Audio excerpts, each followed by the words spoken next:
आज हम कर रहे हैं बेटे फोर्थ चैप्टर का second part, basis of accounting. One of the main object, हमारा मेन ऑब्जेक्ट क्या होता है अकाउंटिंग करने का? टू नो प्रॉफिट और लॉस। तो प्रॉफिट और लॉस बनाए जाते हैं अकाउंटिंग पीरियड के एंड पे।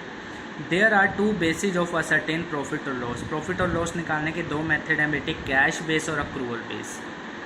पहले ये बात कर रहे हैं कैश बेस। तो कैश बेस मैं पहले आपको ब्रीफली बता देता हूँ। कैश बेस का मतलब ये है कि आपने सिर्फ उन ट्रांजैक्शन की एंट्री करनी है जिनके लिए आपने कैश पे किया है या जिनके लिए आपने कैश रिसीव किया है।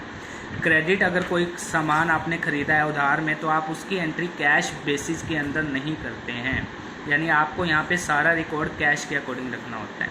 Under this basis incomes are not recorded. Income तब तक रिकॉर्ड नहीं की जा सकती unless they are received in cash. Similarly, expenses are recorded only when they are paid in cash.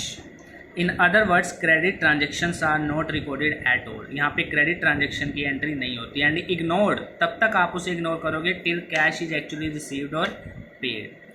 Thus profit is merely, यहाँ पे फिर profit का मतलब क्या होगा? Actual cash जो आपको receive हुआ, अगर वो actual cash जो आपने pay किया है उससे ज़्यादा है तो profit is merely the excess of actual cash received in respect of sale of goods and other incomes over actual payments। जो आपने पेमेंट की वो पेमेंट कम हो और रिसीव ज़्यादा हुआ हो तो आपका वो क्या होगा? प्रॉफिट। इसके लिए आप क्या बनाते हो? रिसिप्ट और पेमेंट अकाउंट बनाते हो। और ये मोस्टली ये मेथड कौन यूज करता है? लॉयर्स, डॉक्टर, चार्टेड अकाउंटेंट्स, यही मेथड यूज करते हैं।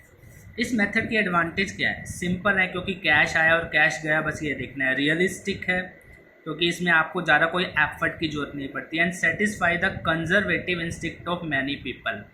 पुराने लोग ऐसे ही अपने अकाउंट्स बनाते थे, रूढ़िवादिता बोला जाता है इसको, यानी पुराने लोग अपने जो अकाउंट्स बनाते थे सिंपल इसी तरीके से इसे बनाते थे। It does not require use of estimate. यहाँ पे आपको किसी प्रकार का कोई एस्टिमेट या पर्सनल जजमेंट की भी जरूरत नहीं है। जैसे कई बार क्या होता है, हम कोई मशीन खरीदते हैं, हम सोचते हैं कि ये 10 साल तक चलेगी, 10 साल तक इसके ऊपर डेप्रीसिएशन यानी घिसावट होती रहेगी। तो यहाँ पे कोई भी एस्टिमेटर लगाने की जरूरत नहीं है, क्योंकि आप कैश आया और कैश गया बस इसी को काउंट करोगे।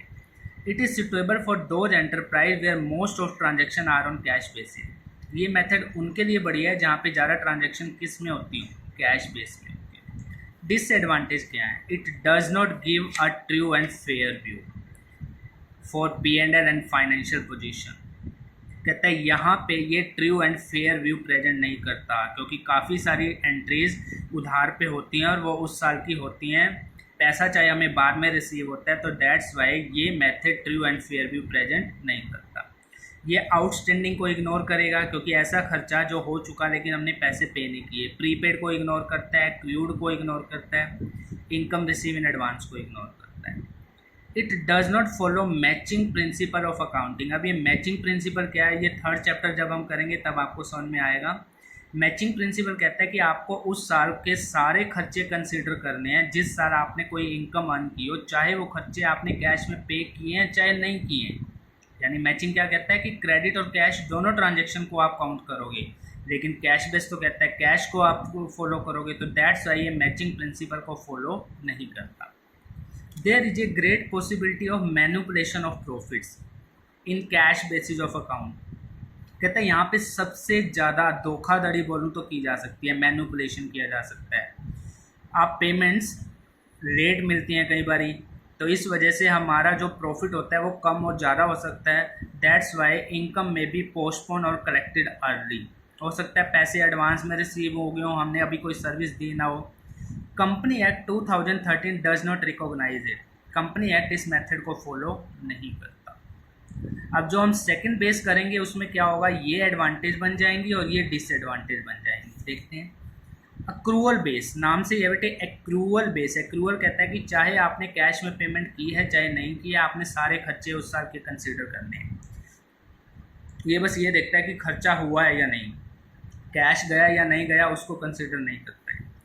Under this basis income are recorded. Income तभी रिकॉर्ड कर दी जाती है व्हेन दे आर अर्नड, जब वो इनकम हमें अक्रू हो गई। जैसे हमारे पास हमने कमरा किराए पे दे रखा है, लेकिन अभी तक किराएदार ने हमें किराया नहीं दिया, लेकिन 1 महीना हो चुका है, तो हम ये मानेंगे कि 1 महीने का किराया हमें रिसीव हो चुका होगा, हम उसे इनकम मान सकते हैं।